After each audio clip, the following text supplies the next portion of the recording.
ओम नमः शिवाय। शिव भक्तों, आपका स्वागत है हमारे चैनल भक्ति कथा संग्रह में। आज हम आपके सामने प्रस्तुत करने जा रहे हैं श्री शिव महापुराण द्वितीय खंड से प्रणव व्याख्या।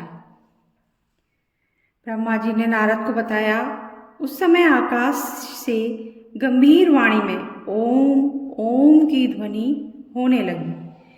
विष्णु जी ने लिंग में भी ओम आदि अक्षरों को देखा। हम विचार करने लगे कि यह कहाँ से प्रकट हुआ है। उसी समय एक ऋषि प्रकट हुए। विष्णु जी ने ऋषि से पूछकर शिव जी का ज्ञान प्राप्त किया।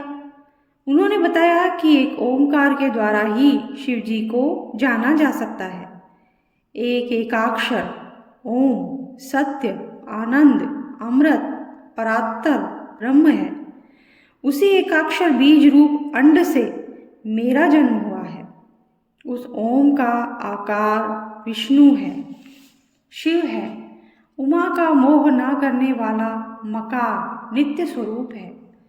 स्वर्णमय अंड इसी से उत्पन्न हुआ, जो ऊपर के भाग से आकाश तथा नीचे के भाग से 5 तत्व वाली पृथ्वी प्रकट हुई।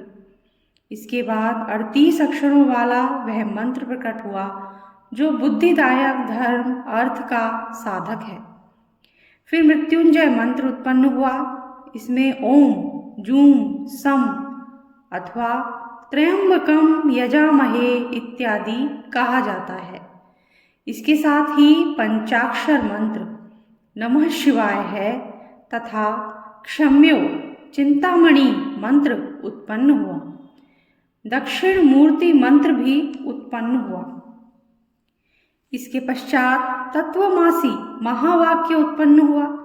विष्णु जी ने इन सभी मंत्रों को जपना प्रारंभ किया और हम दोनों ने प्रसन्नचित्त होकर स्तुति प्रारंभ की। अगला है ब्रह्मा विष्णु को उपदेश। विष्णु जी की स्तुति से भगवान शिव प्रसन्न हो गए। उन्होंने मुझे और विष्णु जी को वेदों का उपदेश दिया। विष्णु जी ने शिव जी से पूछा, हे प्रभु, आप किस प्रकार उत्पन्न होते हैं? शिव जी ने बताया, मैं तुमसे अति प्रसन्न हूँ। तुम किसी बात की चिंता न करो। मेरा लिंग सदैव पूज्य है। इसी पूजा से तुम्हारा भी दुख दूर हुआ है। सभी प्राणी मुझे लिंग रूप में पूजकर अपने समस्त दुख दूर कर सकते हैं। मैं तरह तरह के फलों और मनोरथों को देने वाला हूँ।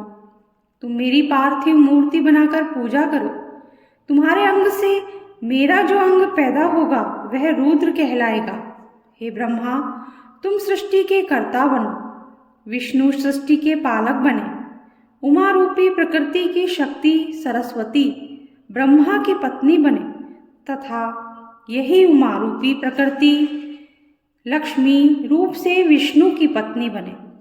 यही पराशक्ति कभी काली के नाम से मेरे अंश से प्रकट होगी और कार्य सिद्धि के लिए ज्योति से प्रकट होगी। आप दोनों की पत्नियां परम मंगलमयी कहलाएंगी। अगला है ब्रह्मा विष्णु और रुद्र की आयु। शिव जी बोले, हे विष्णु, तुम सदैव तीनों लोकों में पूज्य और मान्य रहोगे।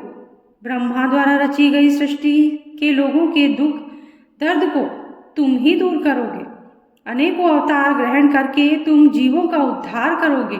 हे नारद, इतना कहकर विष्णु को मेरा हाथ पकड़ाकर शिवजी ने कहा कि तुम सदैव इसके दुख में सहायता करना।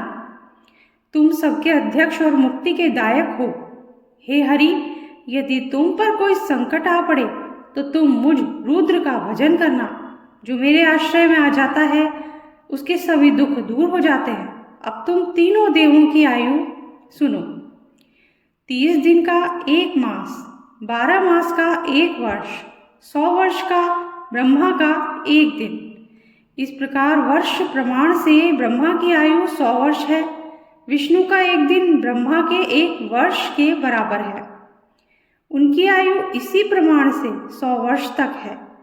विष्णु का 1 वर्ष रुद्र के 1 दिन के बराबर तथा इसी से तुमसे भी वो 100 वर्ष की आयु वाले हैं। शिव का उत्थान तो आश्रय है।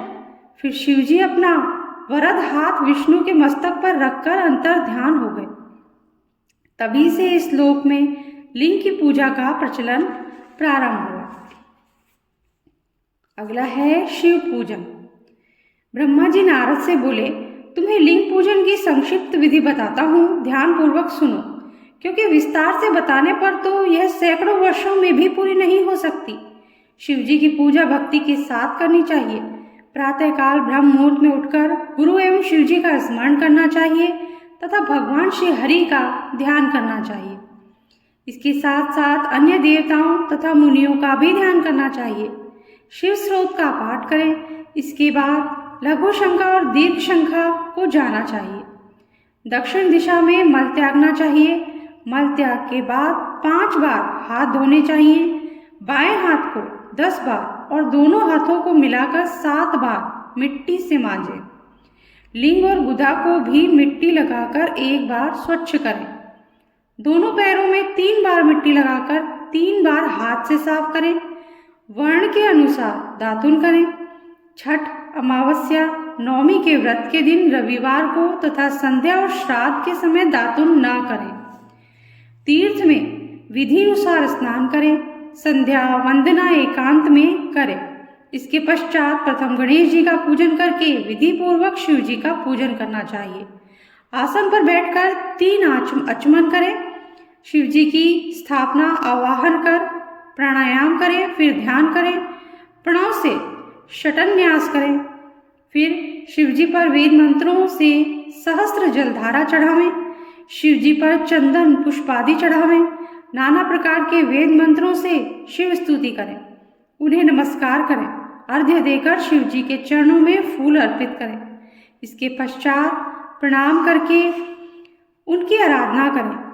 प्रार्थना के समय हाथ में फूल लेकर अंजलि बांधकर खड़े हो जाएं और इस प्रकार बोले, हे शंकर भगवान, मैंने अपनी बुद्धि के अनुसार आपकी जो पूजा की है वह सफल हो, आप प्रसन्न हो। इतना कहकर फूलों को शिव जी के सिर पर छोड़ दें। बची हुई सामग्री हटाकर प्रणाम करें। अघोर मंत्र से प्रार्थना करें और बम बम महादेव का उच्चारण करें। इसी के साथ आज का वीडियो हम समाप्त करते हैं। अगले वीडियो में देवताओं को उपदेश, ये हम आपको सुनाएंगे। ये टॉपिक हम आपको सुनाएंगे। अगर आपको हमारा वीडियो अच्छा लगा हो तो लाइक कर दीजिए, चैनल को सब्सक्राइब कर दीजिए, बेल आइकन प्रेस कर दीजिए ताकि हमारे आगे आने वाले वीडियोस भी आपको आसानी से मिल सके। Thank you.